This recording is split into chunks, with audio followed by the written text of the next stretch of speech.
कुछ झलकियां फिल्म, कला और संस्कृति के क्षेत्र से भी। लेकिन आइए सबसे पहले बड़ी खबरें। पीएम केयर्स फंड को लेकर सुप्रीम कोर्ट का फैसला। न्यायालय ने कहा, दान की राशि को राष्ट्रीय आपदा राहत कोष में स्थानांतरित करने का नहीं दे सकते निर्देश। अदालत ने कहा, कोविड-19 से लड़ने के लिए केंद्र सरकार पीएम केयर और राहत कोष दोनों का फंड कर सकती है इस्तेमाल।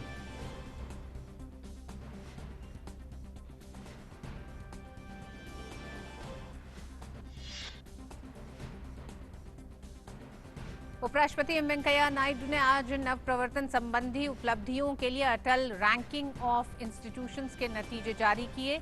उपराष्ट्रपति ने शैक्षिक संस्थानों को कृषि क्षेत्र से जुड़े शोध और नवाचार पर ध्यान केंद्रित करने पर दिया जोर।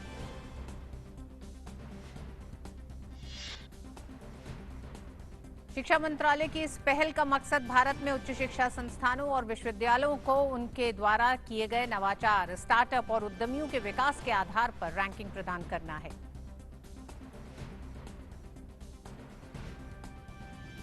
पिछले 24 घंटों में रिकॉर्ड 9 लाख कोविड-19 नमूनों की जांच। रिकवरी रेट बढ़कर हुई 73.18%। केंद्र शासित प्रदेशों सहित 30 राज्य राष्ट्रीय औसत से कर रहे हैं अच्छा प्रदर्शन। गोवा में राज्यपाल सत्यपाल मलिक का हुआ तबादला। मेघालय के राज्यपाल तथागत राय की जगह संभालेंगे पदभार। अन्य खबरों में बिहार में बाढ़ की स्थिति अब भी गंभीर है। 16 राज्यों की 81 लाख की आबादी बाढ़ की चपेट में। गंगा सहित कई नदियां खतरे के निशान से ऊपर। उत्तर प्रदेश में 15 जिलों के 788 गांव बाढ़ प्रभावित। यूरोपीय लीग के फाइनल में पहुंची इंटर मिलान की टीम। सेमीफाइनल में दी शिकस्त। शख्तर डोनेट्स्क को टीम को 5-0 से मात। शुक्रवार को 5 बार की यूरोपा लीग चैंपियन सेविका से होगी खिताबी भिड़ान। विंबलडन चैंपियन सिमोना हालेप ने यूएस ओपन से हटने का किया फैसला। कोरोना महामारी के चलते उठाया कदम। इससे पहले विश्व नंबर 1 ऐश बार्टी पहले ही कर चुकी हैं चैंपियनशिप से हटने का ऐलान।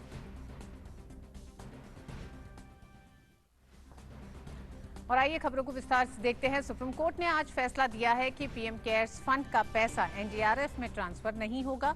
सुप्रीम कोर्ट ने उस याचिका को खारिज कर दिया है जिसमें कहा गया था कि पीएम केयर्स फंड में जो भी रकम इकट्ठी हुई है उसे कोरोना महामारी के मद्देनजर नेशनल डिजास्टर रिस्पांस फंड में ट्रांसफर किया जाए।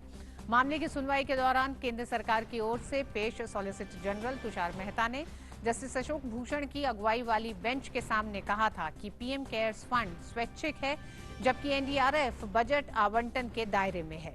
कोविड-19 महामारी से लड़ने के मकसद से पीएम केयर्स फंड का स्वैच्छिक दान के लिए बनाया गया है।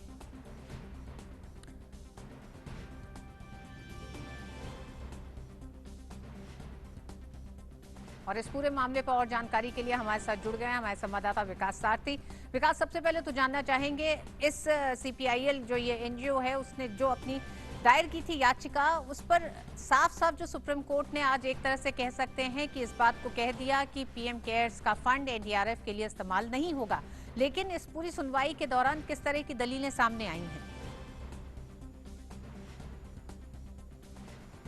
जी तो देखिए, यहाँ पर जो सीपीआईएल का दावा था कि जब NDRF national disaster response fund पहले से है तो पीएम केयर्स फंड की जरूरत क्या है।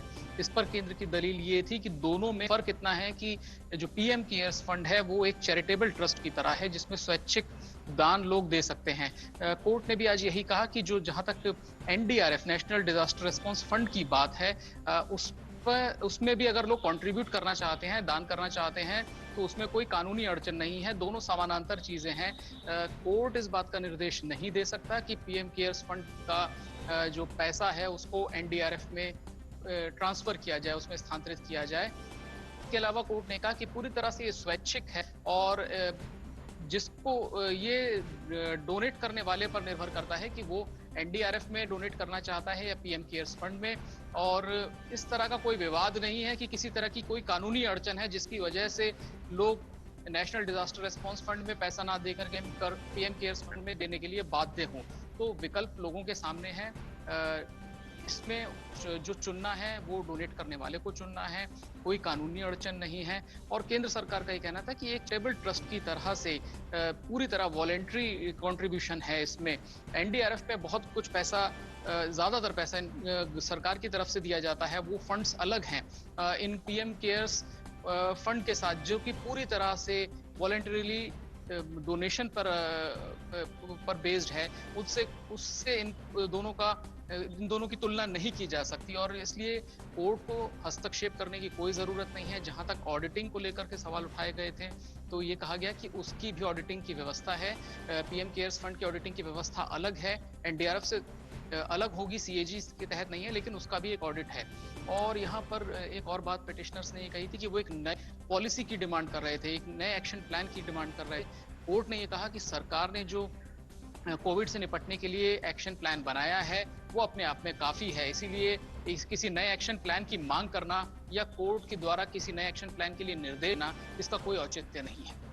विकास, जहां एक तरफ कोविड-19 की महामारी को देखकर इस स्वयंसेवी संस्थान ने ये याचिका दी और उसमें कुछ अपने एक तरह से कह सकते हैं सवाल खड़े किए थे, लेकिन जब ये याचिका ये कहती है कि पीएम केयर फंड का गठन नेशनल डिजास्टर मैनेजमेंट एक्ट के प्रावधान के विपरीत है, तो कोर्ट का क्या कहना था?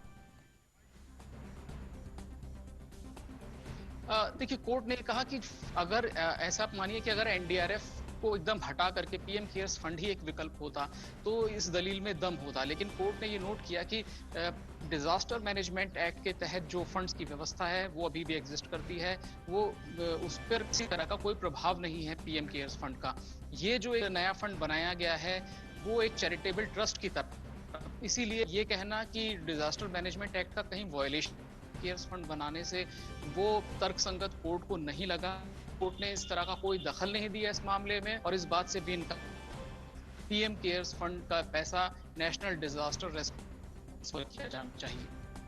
जी विकास, लगातार पीएम केयर्स फंड को लेकर जो कुछ सवाल उठाए जा रहे थे तमाम संस्थानों से, राजनीतिक पार्टियों ने भी अपनी तरफ से कुछ सवाल खड़े किए थे। क्या आपको लगता है कि अब जिस तरह से ये पूरा मामला सुप्रीम कोर्ट पहुंचा और सुप्रीम कोर्ट ने फंड को स्थानांतरित करने पर भी अपनी टिप्पणी दी है, फंड के ऑडिट को लेकर भी टिप्पणी दी है और खासकर जो ये नेशनल डिजास्टर मैनेजमेंट एक्ट के विपरीत है इस पर भी कोर्ट ने अपनी टिप्पणी दी, तो क्या ये मामला यहाँ पर इस पर जो लगातार विवाद है वो रुकता दिख रहा है या अभी भी इसमें गुंजाइश बाकी दिखती है?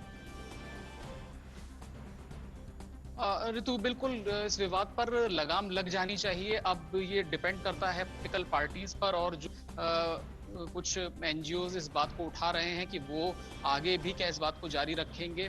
फिलहाल जहां तक जो जितने भी आपत्तियां हो सकती थी उन सभी आपत्तियों को सुप्रीम कोर्ट के सामने रखा गया। पिटिशनर्स की ओर से सीपीआईएल एक बड़ा एनजीओ है जो इस तरह की चाहे वो इलेक्शन रिफॉर्म्स हो या और दूसरे वित्तीय मामले हों उनको उठाता रहा है।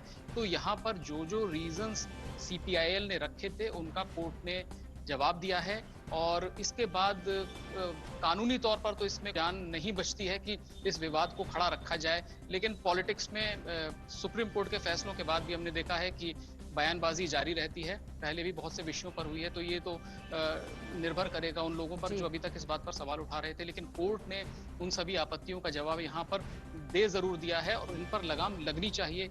लगेगी या नहीं वो भविष्य में साफ हो पाएगा। बहुत बहुत शुक्रिया विकास इन तमाम सवालों के जवाब के लिए।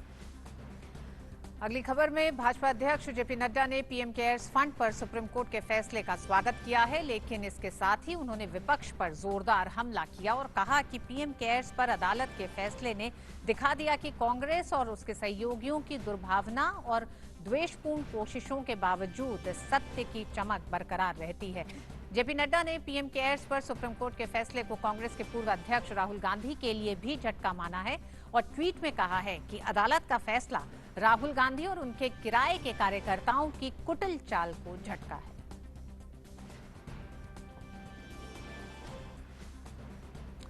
और आइए अगली खबर की तरफ बढ़ते हैं। उपराष्ट्रपति एम वेंकैया नायडू ने आज नव प्रवर्तन संबंधी उपलब्धियों के लिए अटल रैंकिंग ऑफ इंस्टीट्यूशंस यानी ARIIA 2020 के परिणाम जारी किए। ARIIA शिक्षा मंत्रालय की पहल है जिसका उद्देश्य भारत में उच्च शिक्षा संस्थाओं और विश्वविद्यालयों को उनके द्वारा किए गए नवाचार यानी इनोवेशन, स्टार्टअप और उद्यमियों के विकास के आधार पर रैंकिंग प्रदान करना है।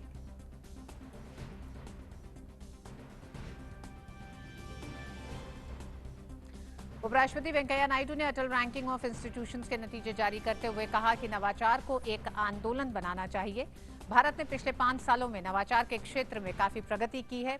इससे भारत वैश्विक नवाचार सूचकांक में 81वें स्थान से छलांग लगाकर 52वें स्थान पर पहुंचा है।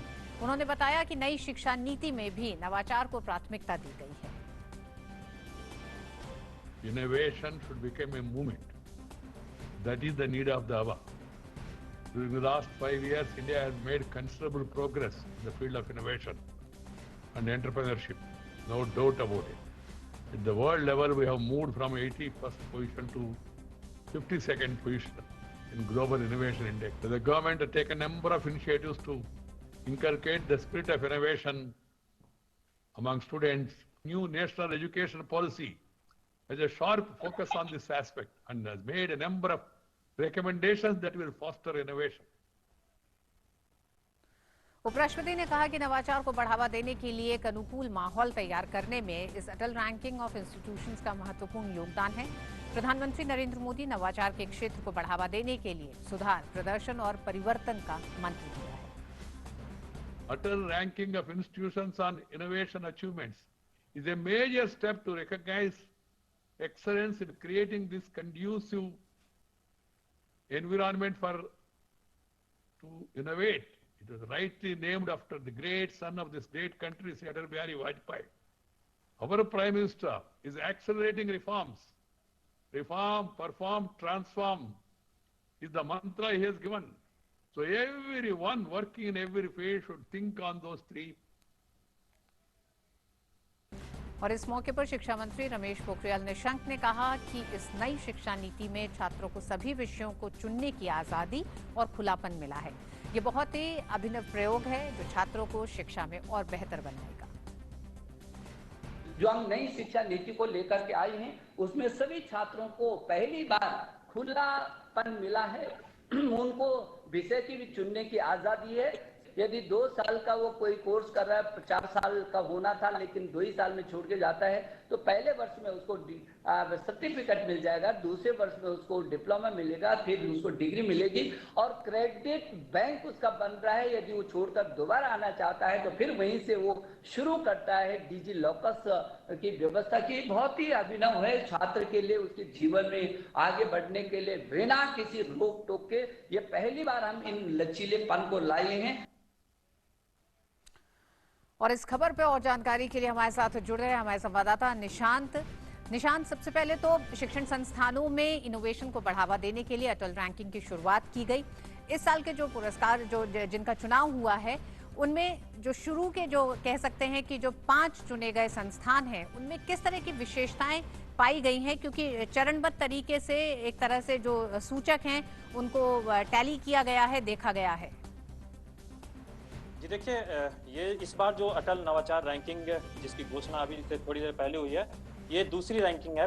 पिछले साल पहली बार संस्थानों को रैंक किया गया था उन संस्थानों में चल रहे नवाचार के आधार पर।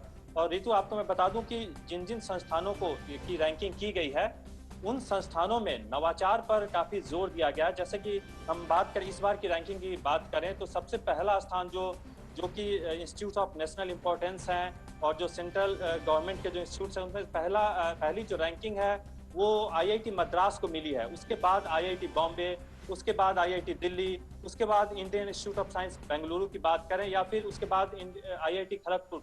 तो ये सभी जो संस्थान है, इन सभी संस्थानों में नवाचार को बढ़ावा दिया गया है और यहाँ शोध की संस्कृति विकसित की गई है। और ये जो आईआईटी जैसे संस्थान है वहाँ पर हजारों की तादाद में स्टार्टअप डेवलप किए गए हैं और इन स्टार्टअप से करोड़ों लोगों को रोजगार भी मिला है। यानी कि जो आईआईटी में पढ़ने वाले छात्र पहले नौकरी की तलाश में विदेशों का रुख करते थे, वो अब नौकरी तलाशने के बजाय जॉब प्रोवाइडर बन गए हैं। मतलब उन्होंने खुद का अपना स्टार्टअप तैयार किया है, क्योंकि हम भी जहाँ इन संस्थानों में जाते हैं देखते हैं कि हर जगह पर छात्र अब अपना स्टार्टअप शुरू कर रहे हैं। अब विदेश जाकर नौकरी तलाशने वाले छात्रों की संख्या काफी कम हो गई है और सभी छात्र अब स्टार्टअप की ओर रुख कर रहे हैं। तो आईआईटी जैसा संस्थान, क्योंकि अगर देश में शोध और नवाचार की संस्कृति विकसित करनी होगी तो ये जो आईआईटी जैसा संस्थान है इनको इसमें लीड रोल लेना पड़ेगा। और ये हमने देखा है कि देश के जो आईआईटी जैसा संस्थान है या इंडियन इंस्टीट्यूट ऑफ साइंस है, वहां पर शोध की संस्कृति विकसित हुई है। तो एक बात मैं अभी आपको बताना चाहूंगा ऋतु, क्योंकि जो शोध और नवाचार है वो किसी भी देश की तरक्की का आधार बनते हैं। और प्रधानमंत्री जी भी बार बार इस बात का जिक्र करते हैं कि देश में शोध और नवाचार की संस्कृति विकसित होनी चाहिए। और पिछले 5 साल के दौरान हमने देखा कि किस प्रकार जो ग्लोबल इनोवेशन इंडेक्स है उसमें भी भारत की रैंकिंग में 29 स्थानों का छलांग आया है। लेकिन पहले भारत में शोध और नवाचार पर उतना जोर नहीं दिया जाता था, क्योंकि हम बात करें अगर जीडीपी पे जो खर्च होता है शोध और नवाचार में, भारत में केवल 0.69% यानी 0.69% ही खर्च किया जाता है रिसर्च एंड इनोवेशन पर। अगर दूसरे विकसित देशों की बात करें तो इजराइल में 4.3% खर्च होता है जीडीपी का, साउथ कोरिया में 4.2% खर्च होता है, अमेरिका में 2.8% खर्च होता है जीडीपी का। तो उस हिसाब से देखें तो भारत में इनोवेशन और रिसर्च पर काफी कम खर्च किया जाता है। तो इसी को बदलने की कोशिश की गई है। और पिछले 5 साल के दौरान हमने देखा है कि विभिन्न जो शिक्षण संस्थानों में जिस तरह शोध को बढ़ावा दिया गया है, नवाचार को बढ़ावा दिया गया है, उसका परिणाम अब हमें देखने को मिल रहा है कि हम अब इनोवेशन रैंकिंग में आगे बढ़ते जा रहे हैं। और नई शिक्षा नीति की बात करें ऋतु, तो नई शिक्षा नीति में भी इस चीज पर काफी जोर दिया गया है कि देश के जो शिक्षण संस्थान है वहां पर शोध की संस्कृति विकसित की जाए। और इसी को देखते हुए नेशनल रिसर्च फाउंडेशन की स्थापना की भी बात कही गई है जो नई शिक्षा नीति है उसके तहत। और पहली बार ऐसा हो रहा है कि जो अलग अलग मंत्रालय या अलग अलग विभागों या अलग अलग राज्य सरकारों की तरफ से या जो भी इनोवेशन के काम किए जा रहे हैं, शोध के काम किए जा रहे हैं, उसको कोऑर्डिनेट करने के लिए एक एजेंसी बनेगी जो कि देखेगी कि कौन कौन से सेक्टर्स में नवाचार किए जा सकते हैं, रिसर्च किए जा सकते हैं, और उनकी फंडिंग भी करेगा नेशनल रिसर्च फाउंडेशन। और ये एक इंडिपेंडेंट बॉडी होगी जो कि बोर्ड ऑफ गवर्नर्स के द्वारा संचालित होगी, जिसमें नामी गिरामी एक्सपर्ट होंगे जो अपने शोध और नवाचार के क्षेत्र के एक्सपर्ट होंगे। तो इस तरह से जो नई शिक्षा नीति में भी देश के उच्च शिक्षण संस्थानों में शोध और नवाचार की संस्कृति विकसित करने की बात कही गई है। जी निशांत, इस बार महिलाओं के लिए भी एक विशेष श्रेणी भी शामिल की गई है, इसके बारे में चाहेंगे कि आप कुछ बताएं हमें। जी देखिए ऋतु, अभी तक जो पिछले बार जो पहली बार रैंकिंग जारी की गई थी उसमें जो महिलाओं से जुड़े संस्थान या विश्वविद्यालय हैं वो कैटेगरी नहीं थी। उसमें केवल जो प्राइवेट इंस्टीट्यूट्स हैं या फिर गवर्नमेंट फंडेड इंस्टीट्यूट है या सेंट्रल गवर्नमेंट के इंस्टीट्यूट्स हैं, सेंट्रली फंडेड टेक्निकल इंस्टीट्यूट्स हैं या नेशनल इंपॉर्टेंस के इंस्टीट्यूट्स हैं, उन्हीं को शामिल किया गया था उसमें। लेकिन चूंकि महिलाओं में शोध और नवाचार को बढ़ावा देने के मकसद से, ताकि महिलाएं भी शोध के क्षेत्र में आगे आए, वो भी नवाचार के क्षेत्र में आगे आए, तो इस चीज को बढ़ावा देने के मकसद से पहली बार इस बार एक नई कैटेगरी शुरू की गई है। पहले 5 श्रेणियों में ही ये अवार्ड दिए जाते थे, रैंकिंग की जाती थी। इस बार से 6ठी श्रेणी भी शुरू की गई है कि जो महिलाओं के संस्थान हैं उनकी भी रैंकिंग की जाए। तो ये एक अच्छी पहल है कि जो महिलाएं हैं उनमें भी इसके जरिए ये जो प्रयास है उसके जरिए एक नवाचार या उद्यमिता, जो एंटरप्रेन्योरशिप विकसित करने की जो बात है महिलाओं में, उसको बढ़ावा दिया जाएगा। उस दृष्टिकोण से देखें तो ऋतु ये काफी महत्वपूर्ण कदम है। निशांत, प्रधानमंत्री का ये भी कहना रहा है, जब उन्होंने स्टार्टअप और इनोवेशन पे जोर दिया, उनका कहना था कि देश की जो समस्याएं हैं वो यहाँ जो लोग रह रहे हैं, यहाँ जो युवा हैं, जो छात्र हैं, जो आईआईटी से पास हो रहे हैं, वो शायद उसका एक तरह से समाधान ढूंढने में ज्यादा सक्षम है, बजाय कि कहीं कोई बाहर का हो, क्योंकि वो अपने देश को ज्यादा अच्छी तरह उन जरूरतों को, उन समस्याओं को गहराई से समझते हैं। इसका किस तरह का असर आपको लगता है? इन 2 सालों में पुरस्कृत रैंकिंग जो है तमाम संस्थानों को दिया गया है, लेकिन क्या ये अपने इस ब्रैकेट को और बढ़ाया जाएगा आने वाले समय में, अटल रैंकिंग, ताकि और जो शिक्षण संस्थान है उनको प्रोत्साहन मिल सके?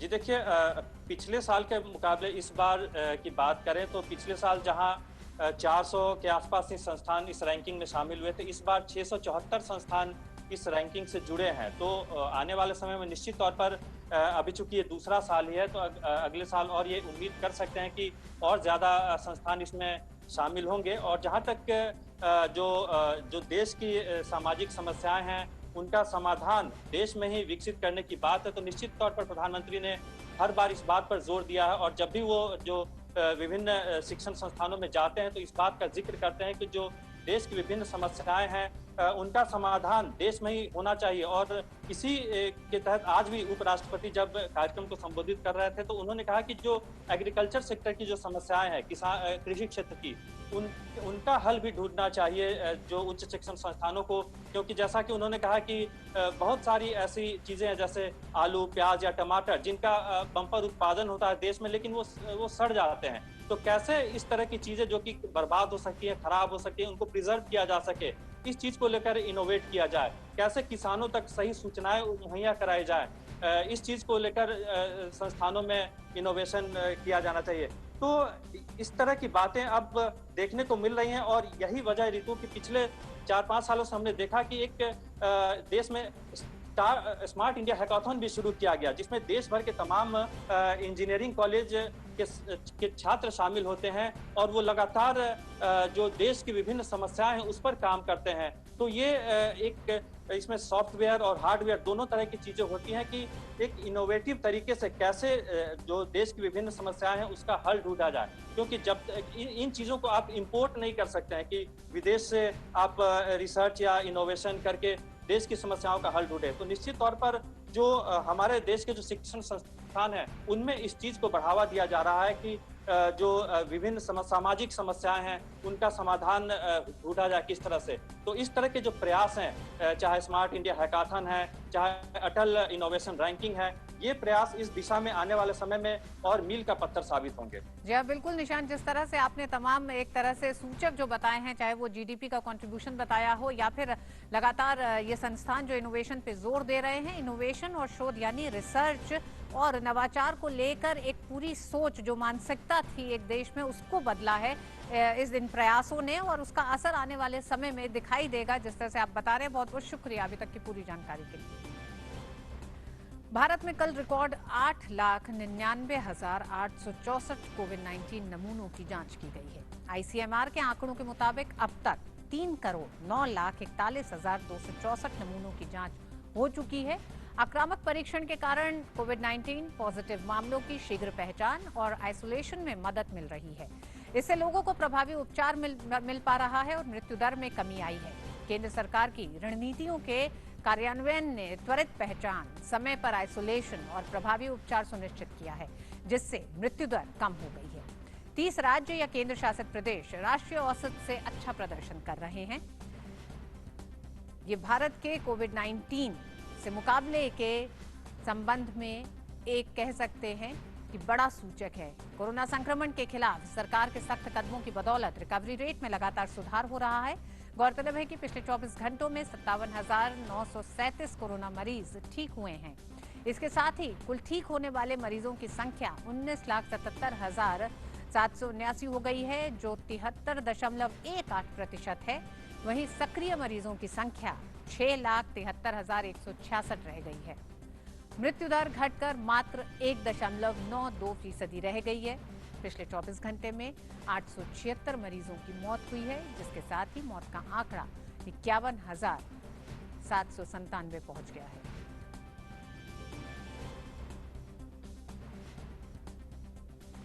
और राष्ट्रीय विशेषज्ञ समूह ने कल प्रमुख घरेलू वैक्सीन निर्माताओं से मुलाकात की। इनमें पुणे स्थित सीरम संस्थान है, हैदराबाद स्थित भारत बायोटेक, अहमदाबाद का जाइडस कैडिला, पुणे स्थित जिनोवा बायोफार्मास्यूटिकल्स और हैदराबाद स्थित बायोलॉजिकल ई शामिल थे। बैठक पारस्परिक रूप से लाभदायक और उत्पादक रही। इसने राष्ट्रीय विशेषज्ञ समूह को स्वदेशी निर्माताओं द्वारा विकसित किए जा रहे विभिन्न वैक्सीन के वर्तमान चरण के बारे में जानकारी के साथ साथ केंद्र सरकार से उनकी अपेक्षाओं के बारे में जानकारी दी।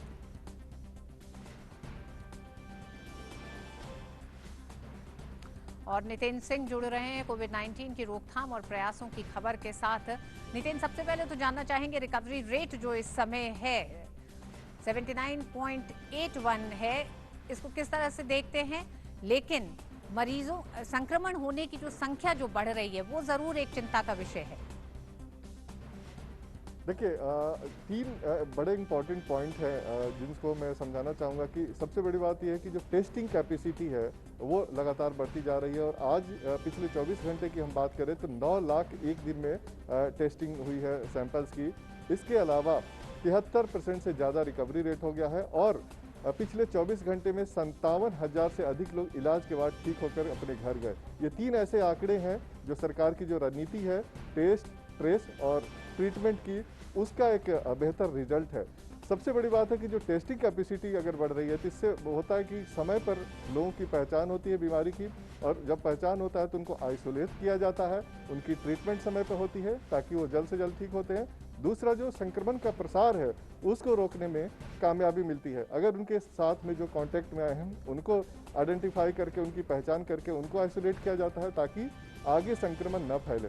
जो दूसरी बड़ी बात है कि जो सरकार ने जो ट्रीटमेंट की एक रणनीति अपनाई है, जो क्लिनिकल मैनेजमेंट है तमाम हॉस्पिटल्स में, जो एम्स के द्वारा देश के जितने भी राज्य हैं उनके डॉक्टरों को प्रशिक्षण दिया जाता है कि कैसे कोविड के मरीजों का एक तरह से इलाज किया जाए, चाहे वो आईसीयू में हो या फिर जनरल वार्ड में हो या फिर जो वेंटिलेटर पे पेशेंट हो। अगर ये क्लिनिकल मैनेजमेंट इतना बेहतर है कि जो मृत्यु दर है भारत में 2% से कम है। सरकार का टारगेट है कि 1% से भी कम मृत्यु दर को लाया जाए और किसी की भी मौत कोरोना से न हो, ये एक लक्ष्य है और इसका सही तरीके से कार्यान्वयन हो रहा है। मैं एक और आंकड़ा आपको बताना चाहूँ कि 32 ऐसे राज्य हैं जहां पर रिकवरी रेट 50% से ज़्यादा है और ये एक ऐसा संकेत है कि अगर लोग सतर्क रहें, जागरूक रहें, समय पर बीमारी की पहचान करके अपना टेस्ट करा लें तो निश्चित तौर पे लोग जल्द से जल्द कोरोना से ठीक हो जाएंगे। नितेंद्र, वैक्सीन की टेस्टिंग को लेकर किस तरह की प्रगति है? वैक्सीन को लेकर के कल एक्सपर्ट कमेटी ने जो 5 बड़े मैन्युफैक्चरर हैं जो वैक्सीन पे काम कर रहे हैं, जो कंपनी, उनके साथ एक बैठक हुई थी। उस बैठक में जो अब तक क्लिनिकल ट्रायल का जो प्रोग्रेस है उसके बारे में चर्चा हुई और सरकार की उम्मीद क्या है, उनसे अपेक्षा क्या है, इस बारे में चर्चा हुई। और एक और बात है कि जो सीरम इंस्टीट्यूट है, जो ऑक्सफोर्ड का जो वैक्सीन है उसका क्लिनिकल ट्रायल फेज 2 भारत में इस हफ्ते से शुरू होगा और उसके बाद तीसरा ट्रायल भी होगा सितंबर के आखिरी हफ्ते से। तो ये बहुत इंपॉर्टेंट है। बाकी जो 2 और वैक्सीन है जो इंडिजिनस अपने स्वदेशी है उसका भी फेज 2 ट्रायल चल रहा है और ये अगर संकेत अच्छे रहे, रिजल्ट अच्छा रहा तो निश्चित तौर पे आने वाले दिसंबर या फिर जनवरी में वैक्सीन आम लोगों के लिए उपलब्ध हो जाएगा। नितिन, एक सवाल और, किस तरह से ये देखते हैं जब इन तमाम चीज़ों के बीच में WHO ये कहता है कि असिम्टोमेटिक जो मरीज है उससे खतरा नहीं है? देखिए, बार बार ये बोला गया कि 80% जो संक्रमित लोग हैं वो एसिम्टोमेटिक होते हैं, उनमें कई लोगों में लक्षण नहीं दिखता है, लेकिन शुरुआत में ये बताया गया था कि जरूर वो कैरियर हो सकते हैं, उनके द्वारा दूसरे लोगों को संक्रमण हो सकता है। अब ये नई बात WHO की आई है। आज 4 बजे स्वास्थ्य मंत्रालय का प्रेस कॉन्फ्रेंस हो रहा है जिसमें ICMR के भी एक्सपर्ट बैठेंगे। जरूर हम लोग इस सवाल करेंगे कि इसका क्या मायने है और उनके जवाब का इंतजार रहेगा। बहुत बहुत शुक्रिया नितेंद्र, इन तमाम सवालों के जवाब के लिए भी, और इंतजार रहेगा शाम 4 बजे की ICMR की जो प्रेस कॉन्फ्रेंस है उसमें क्या नई बातें सामने आती हैं। बहुत बहुत शुक्रिया। गृह मंत्री अमित शाह आज एम्स के पोस्ट कोविड केयर में भर्ती हो गए हैं। पिछले 3-4 दिनों से थकान और बदन दर्द की शिकायत के बाद भर्ती कराया गया है अमित शाह को। फिलहाल उनका स्वास्थ्य स्थिर है और वहीं से कार्यालय का काम कर रहे हैं। पिछले सप्ताह अमित शाह की कोरोना रिपोर्ट नेगेटिव आई थी।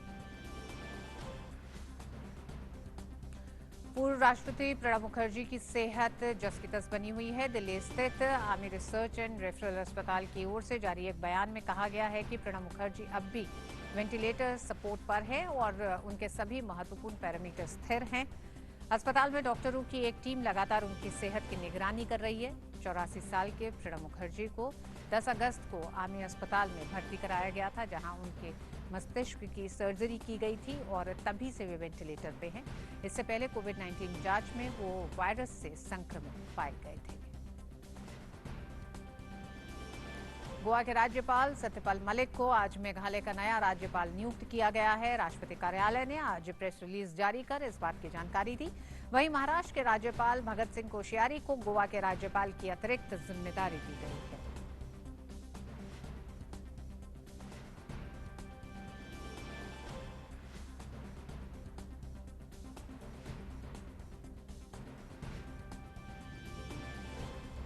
स्वास्थ्य मंत्री डॉक्टर हर्षवर्धन ने आज दिल्ली में दिव्यांगों को निःशुल्क सहायक उपकरण बांटे। सामाजिक न्याय और अधिकारिता विभाग की ओर से आयोजित इस शिविर का आयोजन किया गया था।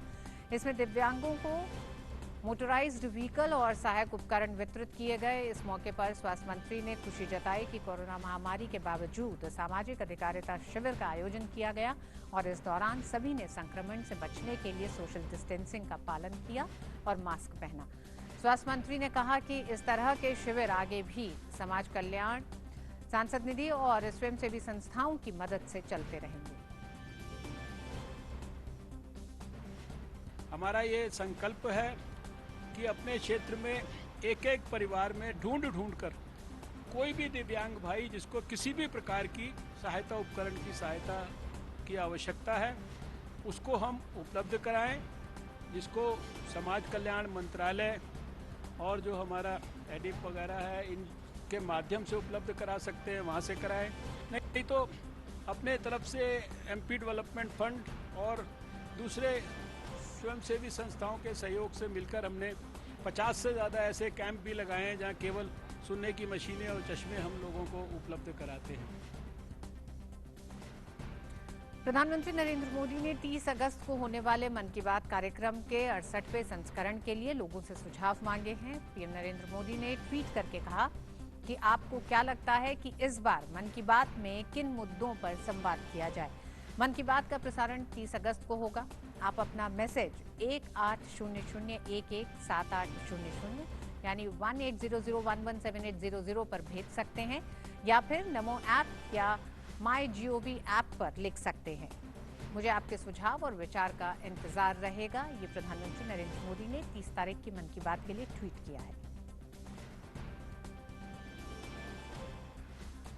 जम्मू और कश्मीर के उपराज्यपाल मनोज सिन्हा ने अधिकारियों से यह सुनिश्चित करने के लिए कहा है कि सभी स्वास्थ्य केंद्रों पर पर्याप्त चिकित्सा सुविधा उपलब्ध हो। इसके साथ ही प्राथमिक और सामुदायिक केंद्रों पर विशेष ध्यान दिया जाए। उपराज्यपाल ने कल श्रीनगर में स्वास्थ्य और चिकित्सा शिक्षा विभाग के कामकाज की समीक्षा की। उपराज्यपाल ने अधिकारियों को निर्देश दिया कि सभी अस्पतालों में डायलिसिस की सुविधा होनी चाहिए। हृदय रोग विशेषज्ञों और रेडियोलॉजिस्टों की भर्ती की जाए।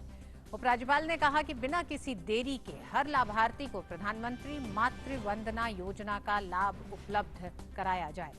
एलजी ने ग्रामीण क्षेत्रों में सेवारत डॉक्टरों को अतिरिक्त प्रोत्साहन देने का भी आह्वान किया। मनोज सिन्हा ने कोविड-19 पर काबू पाने के लिए भी अधिकारियों को निर्देश दिया। और आइए सीधे रुक करते हैं भाजपा मुख्यालय का, जहां केंद्रीय मंत्री रविशंकर प्रसाद प्रेस को संबोधित कर रहे हैं। और ये बार बार विरोध किया गया था कि पीएम केयर्स को मिला दिया जाए। सुप्रीम कोर्ट ने लंबी बहस सुनी थी। उसमें कई ऐसे वकील लोग भी थे जो प्रामाणिक रूप से मोदी सरकार के कई विरोध के केस करते रहते हैं। ये उनका विवेक है। आज सुप्रीम कोर्ट ने अपने रिजर्व जजमेंट को सुनाया है और मैं इसके एक पैराग्राफ को पढ़ना चाहता हूं। There is no statutory prohibition on contributions made to NDRF, and the contribution to PM Care Fund are voluntary. Funds collected by PM Care Fund are entirely different, and these funds are funds of charitable trust. This fund need not be transferred. उन्होंने इसको dismiss कर दिया है। बाकी judgement विस्तार की बात है, उसमें नहीं जाऊंगा। एक बहुत महत्वपूर्ण बात जानना चाहिए कि पीएम केयर फंड से अब तक 3,100 करोड़ रुपए दिए गए हैं कोरोना की लड़ाई में, जिसमें 2,000 करोड़ सिर्फ वेंटिलेटर के लिए दिए गए। और आज देश को बताते हुए आप सबों के माध्यम से प्रसन्नता होती है कि 50,000 वेंटिलेटर पीएम केयर फंड के द्वारा दिए गए पैसे से उपलब्ध कराए गए हैं, जो आजादी के बाद के आज तक के इतिहास के हाईएस्ट हैं। The 50,000 ventilators provided to take care of emergency needs of corona patients is the highest since independence as far as ventilator provisions are concerned. लगभग 1000 करोड़ दिए गए हैं राज्यों को जो हमारे प्रवासी मजदूर आए उनकी व्यवस्था करने के लिए, और लगभग 100 करोड़ रुपए दिए गए हैं कोरोना के खिलाफ वैक्सीन के अनुसंधान में मदद के लिए। तो 3100 करोड़ की बड़ी राशि कोरोना की लड़ाई के लिए दी गई है।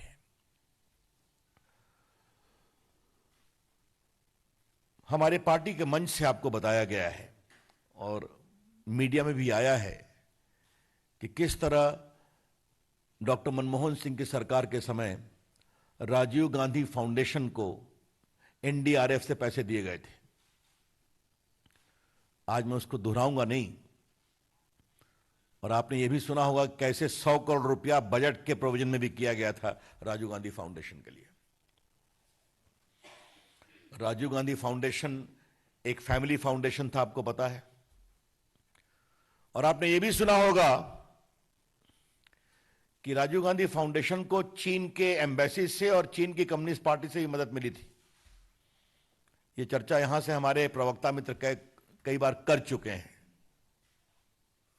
और आपको यह भी मालूम होगा कि राजीव गांधी फाउंडेशन ने जो अपनी रिपोर्ट बनाई थी, उस रिपोर्ट में यह भी कहा था कि भारत चीन के रिश्तों को सुधारने के लिए भारत का बाजार चीन के लिए खोलना जरूरी है।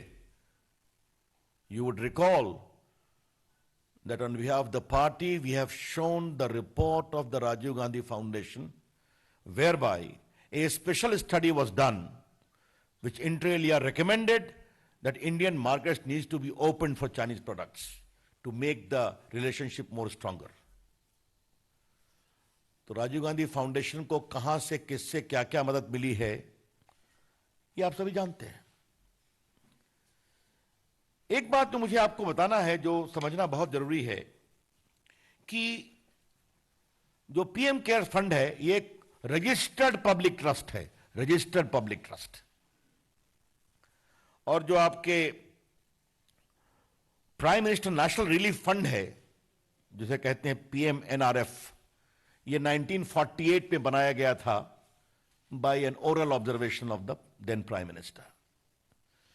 ये पीएमएनआरएफ जो 1948 में बना था, ये जो हमारे रिफ्यूजी आ रहे थे पाकिस्तान से उनकी आवश्यकताओं के लिए या कोई कभी अर्थक्वेक आ जाए या बाकी आ जाए इसके लिए था। जबकि ये जो पीएम केयर्स है ये एक रजिस्टर्ड पब्लिक ट्रस्ट है जिसके प्रधानमंत्री अध्यक्ष हैं, और ये कोविड ऐसी इमरजेंसियों के लिए बनाया गया है। ये बात समझना बहुत जरूरी है, दोनों में बहुत अंतर है। अब मुझे आपको बताते हुए कभी कभी आश्चर्य भी लगता है, मैं नाम तो नहीं लूंगा, कि ये जो पीएमएनआरएफ है इसके एक कांग्रेस के बहुत सक्रिय सीए जो मंत्री भी थे, थ्रू आउट सीए वही रहे। अब ये भी आप समझ सकते हैं और इससे अधिक बोलने की आवश्यकता नहीं है। Transparency is writ large in the PM cares fund, both in terms of legal requirement and both in terms of transparent management of funds received on a voluntary basis.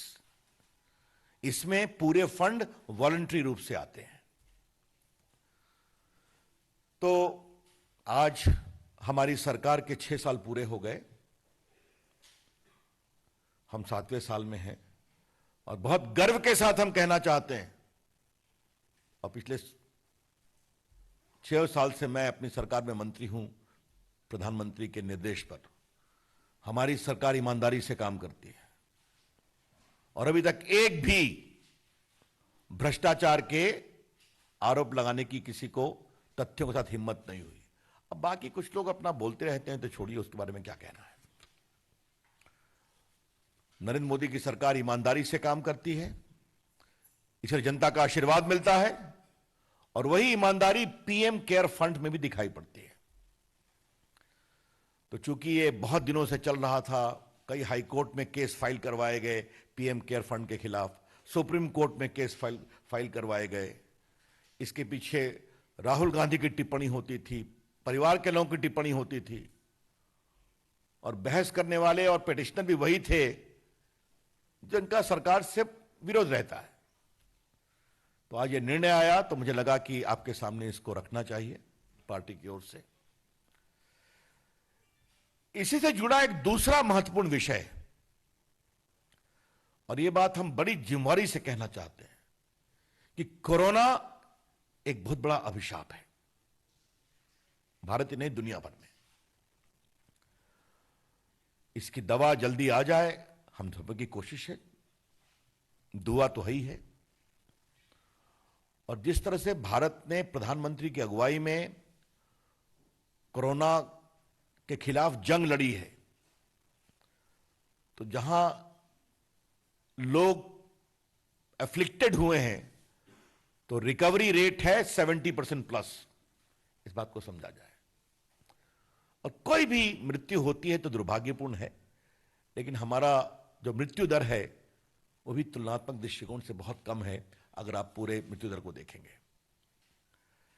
Rahul Gandhi ने एक पहले दिन से देश की एकता को कमजोर करने की कोशिश की है कोरोना के खिलाफ लड़ाई में।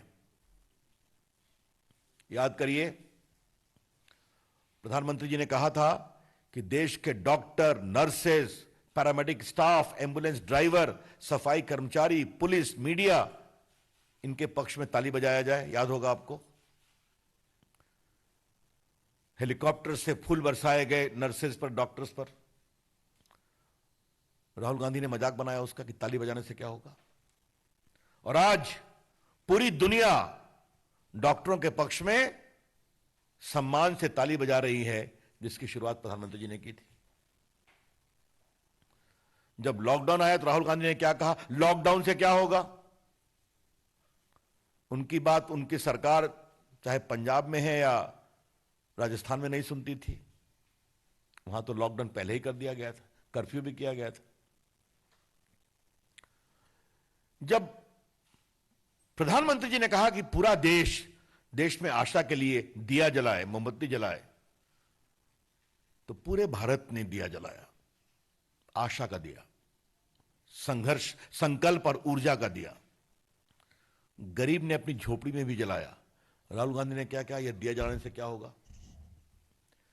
जो आईसीएमआर काम कर रहा था उस पर भी टिप्पणी करना। अब मैं बार बार उन चीजों को मैं रिपीट नहीं करूंगा। और पीएम केयर फंड पर भी हमला करना। तो राहुल गांधी ने एक भी कसर नहीं छोड़ी और कांग्रेस पार्टी ने, जो कोरोना के खिलाफ लड़ाई को कमजोर किया जाए, राष्ट्रीय संकल्प को। आई रिग्रेट टू से, in view of the conduct of Mr. Rahul Gandhi, right from day one, he never spared any opportunity to weaken the national resolve in the fight against corona. और ये बात मैं आपसे इसलिए कहना चाहता हूं कि बहुत सी पार्टियां जो कांग्रेस पार्टी के साथ हैं, उनके नेताओं ने भी डॉक्टर, नर्सेस के पक्ष में ताली बजाई और दीपक भी जलाया था। तो आज जब पीएम केयर्स फंड पर यह फैसला आया है, तो उनके द्वारा एक प्रायोजित षड्यंत्र का सुप्रीम कोर्ट ने बिल्कुल निरस्त किया है उसको। और यह बिल्कुल ट्रांसपेरेंट फंड है पीएम केयर्स का। इसकी ईमानदारी से कार्रवाई हो रही है, पारदर्शी तरीके से इसका निवेश हो रहा है।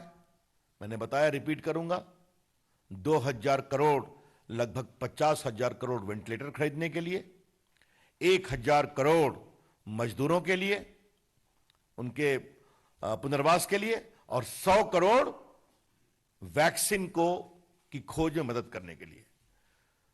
तो जो वॉलंटरी बेसिस पर पीएम केयर्स में लोग डोनेशन दे रहे हैं अपनी इच्छा से, उसका सदुपयोग हो रहा है।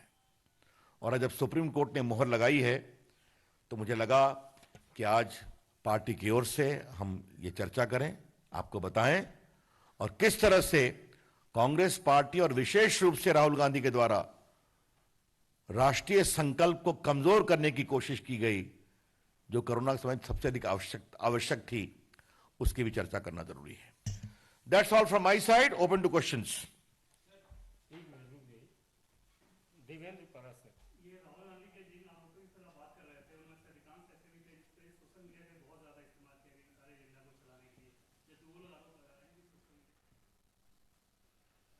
सुप्रीम कोर्ट के पीएम केयर्स फंड पर फैसले के बाद एक बार फिर भारतीय जनता पार्टी, कांग्रेस और राहुल गांधी पर हमलावर होती दिखाई दी। आपने देखा किस तरह से रविशंकर प्रसाद ने कहा कि कांग्रेस और राहुल गांधी ने इस कोरोना के संकट के दौर में देश को बांटने की कोशिश की है। उनका ये कहना है कि सुप्रीम कोर्ट ने जिस तरह से पीएम केयर्स फंड को लेकर टिप्पणी और फैसला अपना दिया है, वो साफ बताता है कि पीएम केयर्स फंड का गठन कोरोना की इस महामारी के संकट से निपटने के लिए किया गया था, जिसमें उन्होंने कहा कि 50,000 वेंटिलेटर निर्मित किए गए हैं उसी फंड के द्वारा। साथ ही साथ प्रवासी मजदूरों के पुनर्वास के लिए उसका इस्तेमाल किया गया है।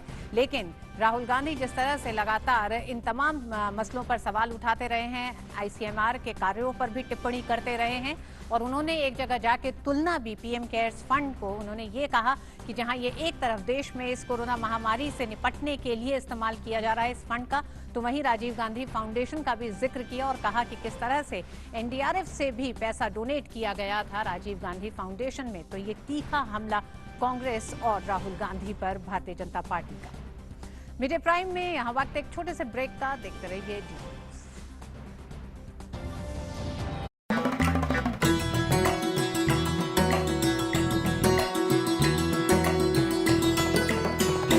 Courtyard, but Baker had his way in getting them at the same level. The decision, which turned close friends, Lutyens and Baker, into bitter colleagues.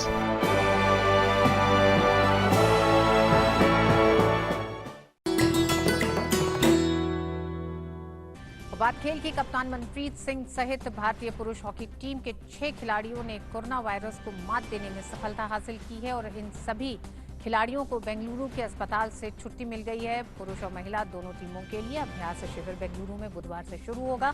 Corona virus से उबरने वाले खिलाड़ियों को हालांकि कुछ और समय क्वारंटाइन में बिताना पड़ेगा, जिसके बाद वो टीम के साथ जुड़ पाएंगे। नवंबर-दिसंबर में भारत में होने वाली एशियाई मुक्केबाजी चैंपियनशिप को कोविड-19 महामारी से जुड़ी स्थिति के कारण अगले साल के लिए स्थगित कर दिया गया है। मुक्केबाजी महासंघ के महासचिव जय कोहली ने मंगलवार को जानकारी दी। एशियाई मुक्केबाजी परिसंघ की कार्यकारी समिति की सोमवार को ऑनलाइन हुई बैठक में ये फैसला लिया गया। 2021 में होने वाली इस प्रतियोगिता की मेजबानी भारत के पास ही रहेगी। भारत में संक्रमण के मामलों की संख्या 25 लाख के पार पहुंच चुकी है, जबकि मरने वालों की संख्या 50,000 के पार है। ट्रेनिंग शिविरों की शुरुआत के साथ हालांकि खेलों को बहाल करने की दिशा में छोटा कदम उठाया गया है। पटियाला में शिविर के लिए कुछ मुक्केबाज जुटे हैं और ये शिविर अब तक सही चल रहा है। पिछले साल इसे पुरुष और महिला वर्ग की संयुक्त प्रतियोगिता बनाया गया था। कोविड-19 महामारी के कारण दुनिया भर में खेल कैलेंडर अस्त व्यस्त हो गया है और कई बड़ी खेल प्रतियोगिताएं स्थगित हो चुकी हैं, जिसमें ओलंपिक और T20 क्रिकेट विश्व कप भी शामिल है। भारत के 9 मुक्केबाज अब तक टोक्यो ओलंपिक के लिए क्वालिफाई कर चुके हैं, जिसमें 5 पुरुष और 4 महिला शामिल हैं।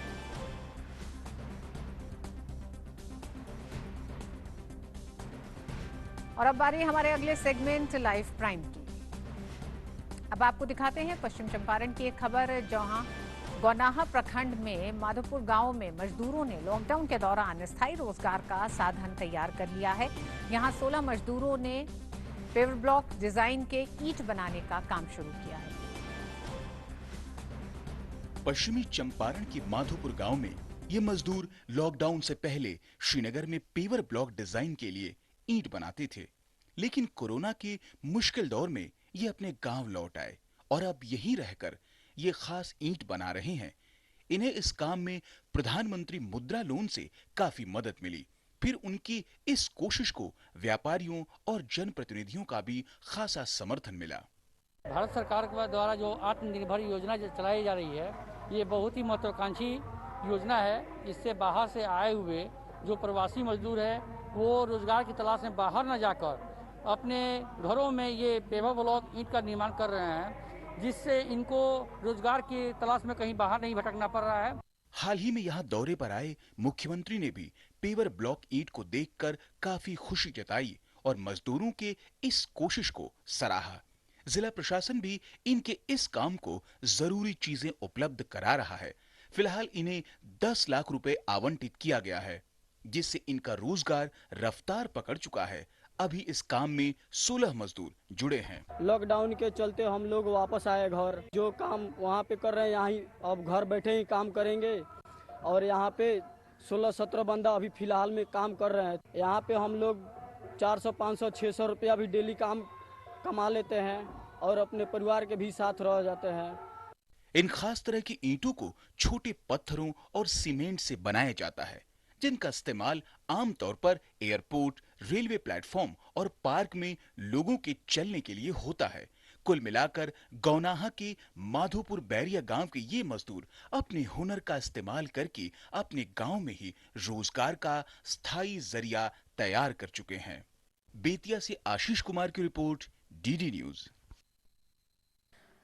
भारत सरकार का उपक्रम सेंट्रल इलेक्ट्रॉनिक्स लिमिटेड ने पिछले कुछ समय में ऐसे डिजिटल उपकरणों का निर्माण किया है जिसके बाद देश अब नई तकनीक के इस्तेमाल के लिए दूसरे देशों पर निर्भर नहीं है। सीईएल रेलवे सिग्नलिंग की मॉनिटरिंग को पूरी तरह से मल्टी डिजिटल करने में सहयोग कर रहा है। इससे न सिर्फ रेलवे की रफ्तार बढ़ रही है बल्कि दुर्घटनाओं में कमी आ रही है। आइए देखते हैं इस खास रिपोर्ट में आखिर सीईएल कैसे देश को आत्मनिर्भर बनाने में मदद कर रहा है।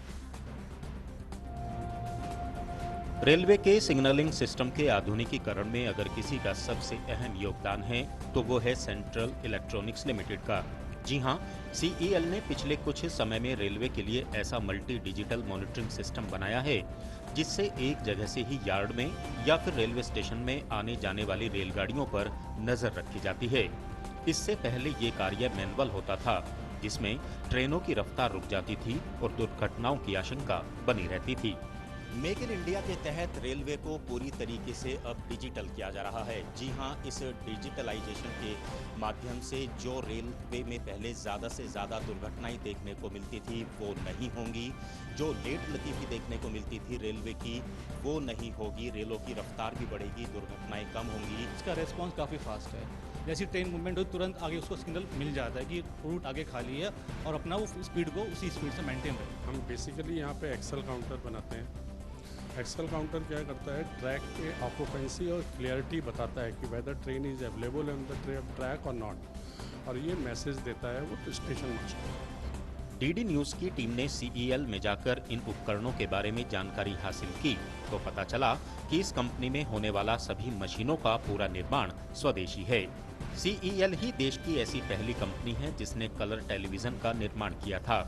इतना ही नहीं, सोलर सिस्टम को बनाने में देश की अग्रणी कंपनी भी सीईएल ही है जिसका सोलर सिस्टम विदेशों में भी निर्यात होता है।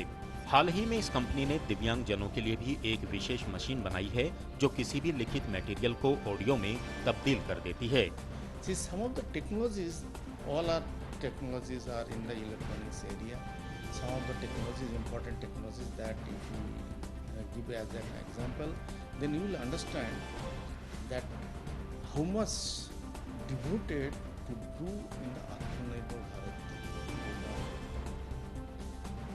We have 4 vertical areas of the business, basically defense, solar, SPV business, third is railway business, another is security surveillance. CEL Bharat सरकार का ऐसा उपक्रम है जो देश को न सिर्फ तकनीकी रूप से मजबूत बनाने में लगा है बल्कि मोदी सरकार के आत्मनिर्भर भारत के सपने को पूरा करने में भी दिन रात मेहनत कर रहा है। अनुज यादव, डीडी न्यूज, दिल्ली। तो मिड डे प्राइम में आज बस इतना ही। मुझे दीजिए इजाजत। डीडी न्यूज पे खबरें जारी रहेंगी। नमस्कार।